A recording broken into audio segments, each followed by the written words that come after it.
Hi everybody, thank you for joining us today in our little question and answer event here, and really appreciate everybody asking the questions yesterday on Instagram. I think it was like 1,500 comments, which is a lot to reply to, but thanks very much. Adam, fire away.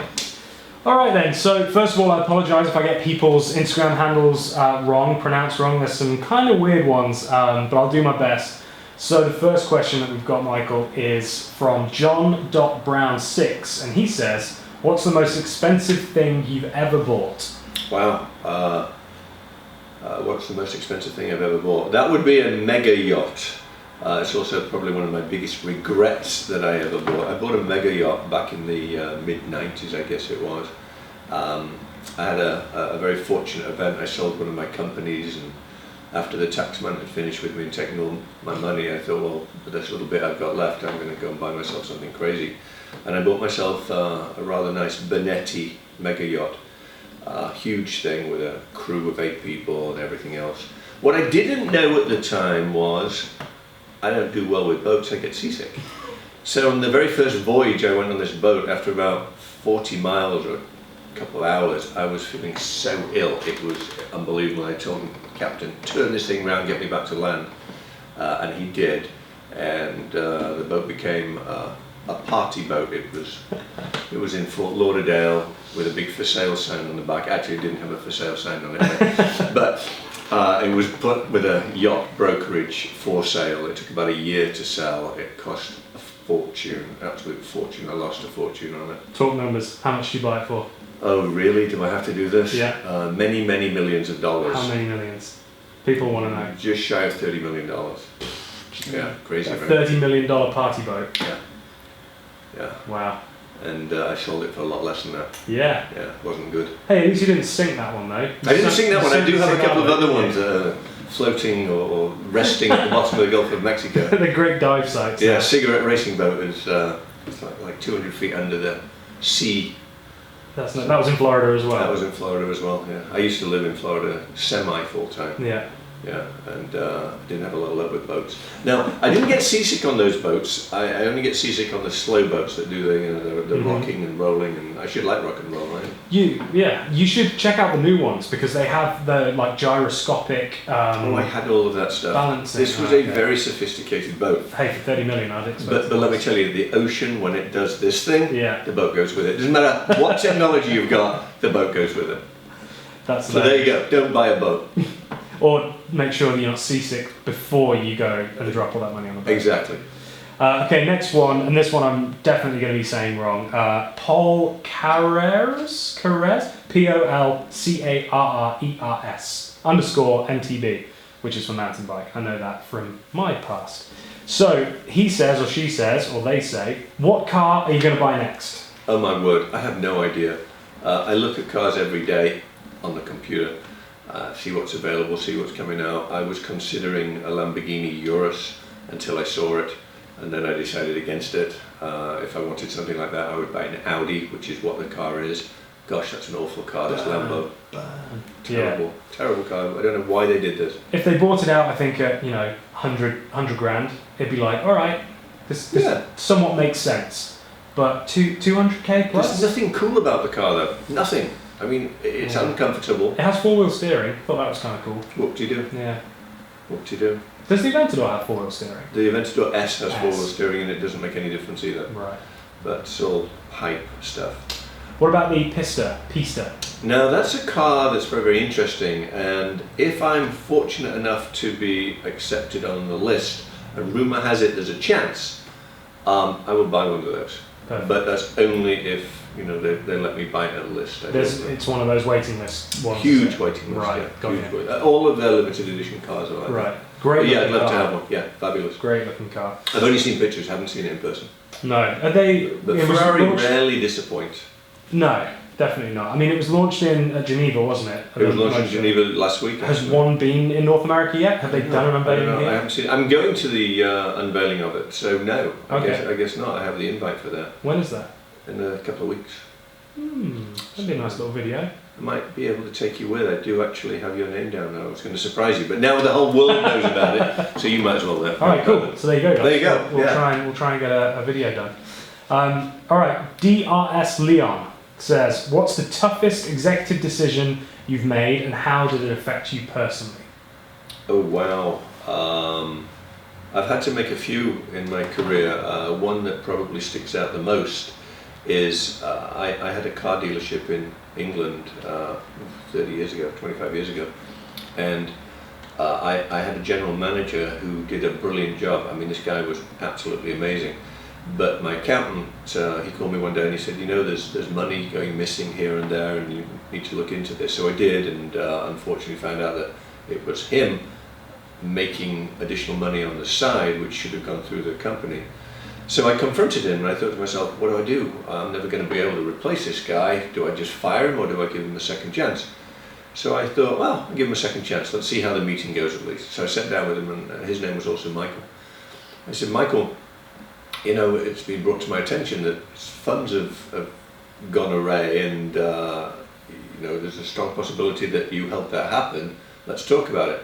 And he fessed up. He said, yeah, I've done a few deals on the side. I've taken some cars that we took in trade and sold them to some of my friends, and they've given me a kickback for it, because he sold them at a low amount. And I said to him, well, why would you do that? He said, well, you don't pay me enough. I said, I'd pay you a fortune, come on. So I said, how about this? If I increase your commission and I give you a really good incentive plan, do I have your word that you'll never do that again? And he put his hand out, shook hands with me. That was it. And I really monitored it, and he never took another dollar. Now, I still don't know if I did the right thing or did the wrong thing. I should probably have fired him, but the guy was so good. But what impressed me was he was honest about what he did. He could have said no, he could have denied it. He didn't. So that impressed me. That's why I gave him a second chance. Okay. But that was a tough call. Yeah, no, absolutely. That was a tough call. Well, because if he wasn't making any money, then it'd be easy. But simple. If this guy was good at his job. He was great. I mean, the guy was great. And it would have been a tough call to replace him. So that's why I did it. Yeah. Okay, next question is from R.Fletch Photography, who says, you should know him. I know all the photographers. There you go. That's it. We all know each other. Like everybody in England. I have a friend in England, you probably know him. Yeah. No. And we all know the Queen as well. I had tea with the Queen just yesterday. I'm kidding, I did not. Have you ever met the Queen? Many times. Have you? Many times. All right, R. Fletch Photography says, would you say being in America gives you the upper hand? Whoa. Does it? The answer is yes. It's a definite yes. But why is it a yes? It's a yes because the US actually supports entrepreneurs, it supports businesses.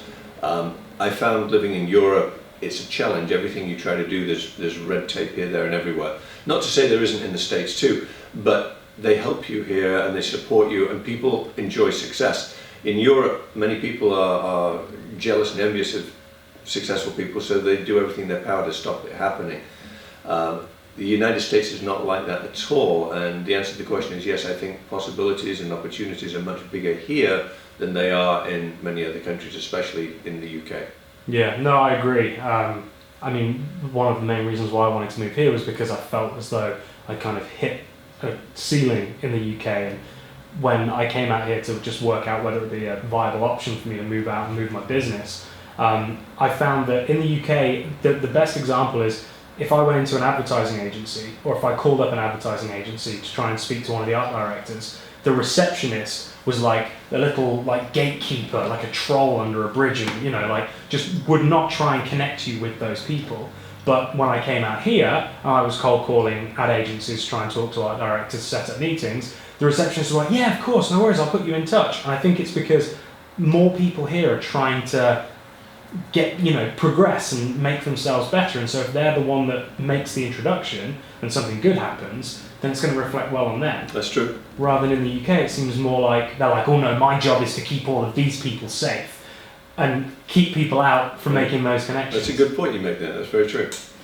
Okay, next question. Padre Mikey, where would you like to travel in the future? I love traveling. Great question. Anywhere that's safe. Unfortunately, the world has become a little scary to visit some places. Some places I would love to go and visit, I can't anymore because there's warnings in the United States issues travel warnings against certain territories, so you can't go there. But I love traveling. There's no country I don't really want to visit. I'd like to see how people live. I'd like to see their cultures, taste their foods, and all of those things. So I travel a lot. I enjoy travel, and I think the next place I'm probably going to go is Dubai. Have you ever been? I've never been to Dubai. Okay. Can you believe that? Yeah, that does surprise me. Never been to Dubai. Yeah. That's great. That's what I'm told. Very cool spot. And I think if you go, you have to go up to Abu Dhabi as well, because definitely, even though they're similar, it's like Dubai is almost like Abu Dhabi's little like test, like guinea pig. Really? You know? Yeah. Well, they'll run things through Dubai, and then they'll do it themselves in Abu Dhabi once they know it works. That's interesting. Yeah. That's interesting. The only holdback I've really had is it's very, very hot, and you know, it's not unusual to have 125 degrees, 130 degrees. Like, whoa, I think I might melt. The bus stops are air conditioned. Are they really? They're sealed, air conditioned. Yeah. That's amazing. Yeah. They need to be there. Oh, absolutely. Yeah. No, great place though. Great place. Okay, T Nice with 3 E's says, what qualities do you look for in people you work with? Thanks for the question. Honesty, integrity, and determination. Those are the 3 things that I think make somebody special. Honesty is something that if you haven't got, don't even talk to me, because you've got to be able to trust people. I gave you the example a little earlier about my sales manager. That was a very unpleasant situation. So, you know, as I've grown older and learnt a little bit more about business and people in general, honesty is what it's all about. Integrity falls under the same umbrella, really. Professionalism, determination. If somebody just wants a job for the sake of wanting a job, they're not going anywhere. But if they have determination, and you know, the best question that I put out there with the best answer is, what do you want to be in 5 years? Where do you want to be? And if someone turns around and says, I want to sit in your chair, I like that. That's a good answer for me. So that's one of the things I really enjoy. Excellent. Vicus0109 says, do you have a wealth manager or do you invest your money yourself? I don't really invest money. I don't do stocks. I don't do any of that stuff. I had a very bad experience in I guess it was 2008. Lost quite a lot of money in the stock market when the world seemed to crumble financially. That was quite devastating. I work very hard for my money and everything that I have. So at this point I decided to just take care of it myself. Of course I have a team of accountants and they advise me what to do. And they do advise me to invest in things, and I ignore it. I like to buy nice things that maintain values, and I consider that my investment. Interesting. Yeah. So you don't have a portfolio of property or anything like Property is different. I'm talking more about stocks and shares. Property, if it's tangible and you know you can buy it, then yeah, that's fine. I don't have a problem buying properties. Expensive assets, aeroplanes, jewelry, diamonds, they maintain value or go up in value. So I consider that investment as opposed to putting money into Apple, because today it might be $60 a share, tomorrow it might be 50, and that can be very painful.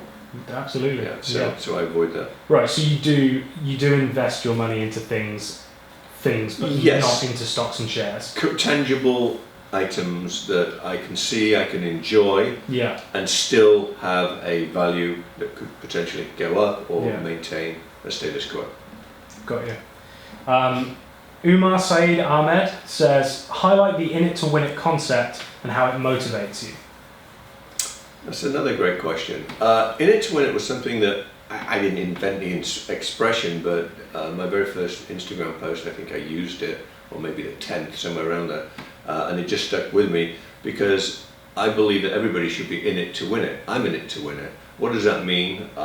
Everything I do, I try to see a long-term goal in it. Is this worth doing? Why am I doing it? Well, I'm doing it because there's a win at the end of it. Is the win financial? It might be. Is it just makes you feel good? It might be that.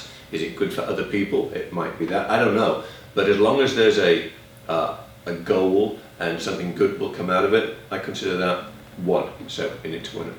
And if people don't already know, people can go to shop.producermichael.com and get In It to Win It merchandise, which we've kind of just rolled out. And I believe if you go to ProducerMichael.com, there's a button in there that takes you there as well. There is. And what button is right above that? Subscribe? No. I give it. I'll give you a clue. It's black and it's cost $10,000. Oh, enter the giveaway. Do not forget to enter the giveaway. You've still got 3 weeks. Yes. Is that? Oh, well, they really have, haven't they? April, yeah. Tons of time to enter. Tons of time to enter. Don't miss out on the opportunity. And also, clarifying the entry, many people have asked, can I enter? I'm under 18, I don't live in the United States, blah, blah, blah. The answer is yes. If you're under 18, use your parents' name to enter. Let them do the entry for you. If you're out of the United States, provide a US shipping address, or come get it if you win. Any of those work. I was going to say flights. You can get a flight from mainland Europe to here for $500-600. I think you're strapped on a wing there, right? But I mean, yeah, but you'd at least going back, you'd be strapped onto a wing with a big old diamond bracelet. There you go. Yeah, it's definitely worth it. Definitely worth it. Exactly. All right. Jesse Apostolates says, "What's it like to have the world in your hands?" What does that mean? How do you interpret world in your hands? I would interpret that as thinking that Jesse is referring to the fact that you're in a position where you can have most things that you want. Nothing is too far out of reach for you compared to, the general population. You're very fortunate in the position you're in, and so that's how I would take that, is that he thinks that you're on this pedestal and that nothing is out of reach for you. And what is that like? Well, things are out of reach because the more you have, the more expensive the things are that you want. So there's always people with more than you've got. I'm in a very comfortable situation. I'm very grateful for that and feel very blessed. That said, the more things you buy that are expensive, the more challenges you have because there are costs associated. If you have a really expensive house, your property taxes and your insurances are outrageous. If you have expensive cars, your insurances are very, very expensive. In California, registration on a Ferrari, registration is $3,000 a year. That's crazy, right? I don't think that's similar money on insurance and it's more. Insurance might be $6,000, $7,000, $8,000 a year. So you're basically buying a decent used car every year just in the money that you're spending. Just to maintain it. A set of tyres on a Ferrari is very expensive. Yeah. They don't last very long because you go around corners and you burn the edges of the tyres off, and the next thing you need a new set of tyres. So actually, that's interesting. So let's take a Ferrari, a 488 for example. So you're looking at $3,000 a year to register it. Yes. Then you're looking at what, $5 or $6,000 for insurance. Probably a little more than that. Okay, so maybe you're in at $10,000 already just in insurance and registration. Right. And then let's say in 1 year you have to do a service and a set of tyres and a set of brakes. Well, servicing is free when you buy a new Ferrari. You get 3 years or 4 years service, so there's no cost with that. You've got a warranty that covers everything as well. Okay. Brakes are ceramic brakes, they don't wear out, so you don't have to worry about that. The person that buys it later on has to worry about that. Right. They're about $25,000 to replace the brakes, so it is expensive. Yeah. What else did you ask me? Tyres. Tyres, $3,000-4,000 for a set of tyres. Right. And they can last 500 miles or depends on how many of those 10,000 miles. Yeah, right. How many are going sideways if you do donuts? In an expensive year, then you could be dropping 15 to 20 grand just on keeping the car on the road. Yeah, and if you want to put a set of fancy rims on it, they're $15,000. Yeah. So yeah, it becomes very, very expensive. Yeah, it becomes expensive. So continuing on the question, so the more expensive your assets are, the more you have to work to get money to pay to maintain those assets and to have them. But it feels great. I mean, I work very hard and I studied very hard, and the reason that I've been able to get the things that I have is through all of that, and it feels great, so I won't lie about it. And I think also that as much as people look up to you and would absolutely love to be in the position you're in, the gap between perhaps where they are and where you are, there are equally people that are that far again ahead of you, right? And much further. I have some friends that make me feel really poor. I go to their house and I look at some of the things like, oh my word. And the guy says to me, do you have a new chandelier? I said, yeah, that's nice. Not mine. See, what did you pay for that? 1.6 million. Like 1.6 million for a light? Like, come on, you know. Yeah. I might spend $50,000 on a light, and somebody might turn around and say, "Are you crazy? You spent $50,000 on a light?" Well, hey, that's a crazy amount of money, but it's within my budget. 1.6 million for a light is not in my budget, right? So absolutely. Yeah, and I think that's important, isn't it? Is that people, it always, I think for some people it feels like it's unattainable, like they feel like they could never get to that stage. But I think what people have to realise is that there's this level and there's this level and there's always a level to everybody. I mean, maybe not somebody like Zuckerberg, but you know, everybody has. I somewhere above guarantee Zuckerberg wants to make more. I guarantee Bill Gates wants to make more. Why? It's not because they need more. It's the mental challenge. It's not about the money. With me, it's not about the money. Do I like to make money? Of course I do. But it's not about the money. It's about doing a job well, providing a great service. I represent many people and I try to give them a fantastic service. The reward for that is a nice paycheck, right? So it's not about the money all the time. That's, you know, something that many people think, oh, I just want money, or people want money. It's not. Okay, save the best question for last. This is from I Lift People. I Lift People? I Lift People. I love the name. Apparently, yeah. I don't know if he's like a pallbearer or if he's maybe like a crane. A gymnast, or maybe he's, yeah, maybe it's a crane. But he said, how did you and Adam meet? How did you and Adam meet? Well, that's me and Adam. How did we meet? We met on a drive out in Malibu, and if I remember correctly, you were driving a motorbike, weaving in between cars with a camera. I wasn't taking pictures while I was riding, but I had my camera and I was on a dirt bike. Yeah. Okay, well, I remember a camera, I remember a bike.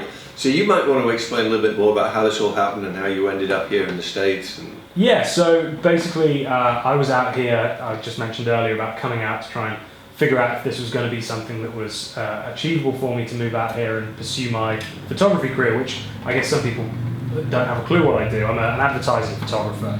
I didn't know that. I did. And so I came out here and I spent 3 months, and during that time I got in with a lot of the supercar guys and I was photographing a lot of people's cars.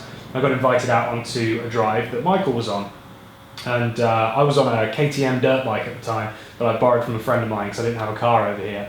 So I followed everybody out to Malibu and we went and got some lunch, and then after lunch we had a little photo shoot that I did for everybody. And I was just there clicking away, and you just came up to me and you were like, you know, hello, who are you? What do you do? I was intrigued, you had a British accent. Yeah, and the crazy thing about that is that we had, it was such a small conversation that we had at that point because I was taking pictures. But I explained to Michael that, you know, I was looking to move out here and that I was looking for a way to get a sponsorship, which is what you need for a visa. Not thinking, I didn't know anything about what Michael did or any of that. And so we got chatting. He said, oh, come by my office and maybe I can put you in the right direction or whatever. So I came to the office, I sat in this very chair and we had the conversation and I showed you my work and you were like, I really like it. And obviously Michael represents various talent and you represent Steve Wader, another photographer, right? I do. And so he said, look, I only represent one photographer, but... I'm going to stop you. I represent Steve Wader because he's the Playboy photographer, and I thought, well, hey, maybe he'll invite me to the studio when he's doing his shoot. So there you go. So, I mean, I don't know why you wanted to employ me then, because I'm only going to take you on car shoots, and you've already got them all, so... I wanted some good pictures of my cars. There it is. There it is. The truth comes out. And so, yeah, so anyway, Michael there and then said, look, I'd like to represent you. I'd like to be your sponsor. And that was it. And we did the paperwork and I signed to Extra Talent.